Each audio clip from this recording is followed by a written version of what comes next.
My name is Crystal Lopez-Franco. I'm 22 years old. I'm a student at UC Davis and a communications intern here at the Steinberg Institute. My cultural identity had a pretty large impact on the way I dealt with my mental health. Coming from a Mexican and an American background, there was kind of like two interlocking slides between how to cope with mental health, and I didn't really know which one was best for me. There was part of the side where on the Mexican side it's not really talked about within the Mexican culture. It's often dismissed or something that you can really overcome, and that's kind of how I tried to go about it for most of my life. But then as I grew older, I started realizing that mental health is more of an internal struggle and like something that you have to address to be able to overcome it. I grew up in the Bay Area, and living there I was surrounded by diversity, surrounded by a bunch of different cultures that was nice to see and nice to be around. But then at 14, my family was displaced and we had to move about 10 hours down south to a little small desert where we could afford to live. And moving there was a definite culture shock. Over there it was all Hispanics, Latinos, everyone embracing the Mexican culture.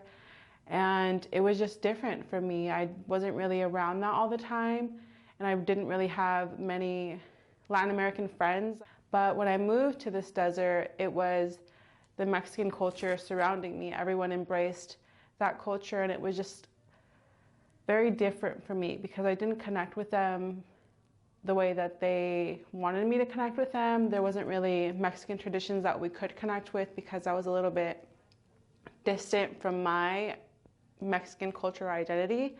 So seeing myself within that community, I felt displaced and I felt like I didn't belong. And I think that would have the biggest impact on my mental health because I couldn't find anybody that understood me.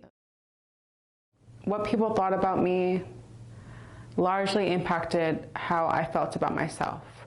Whether I heard they were saying good things or bad things, I always took it to heart and I always thought about it constantly.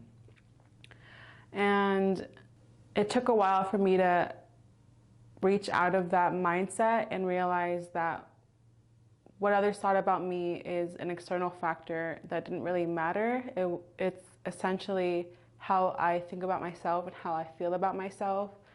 So now at 22 years old, I try and only consider my feelings when it comes to my mental health and the way I should be coping with it.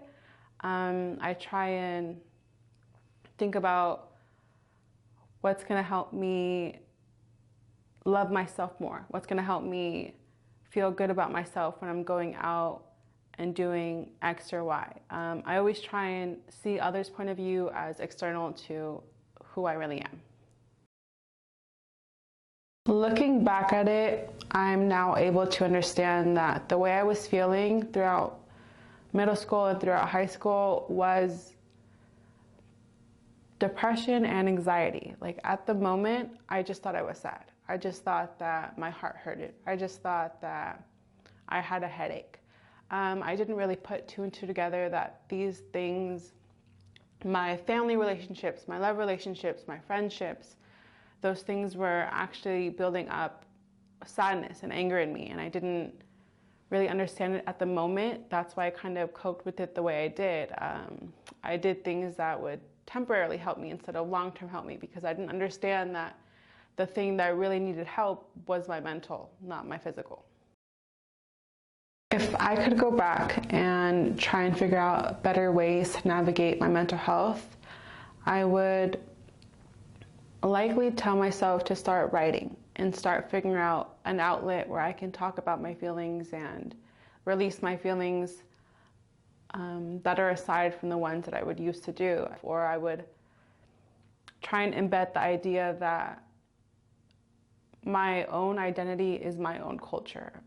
Even if I don't fit into the full Mexican culture, if I don't fit into the full American culture, whatever ideology I embed in me, whatever values I embed in me is the proper culture for me. So I wish I could tell myself that feeling the way I was feeling outside of everyone else was perfectly fine. And that's a part of growing up.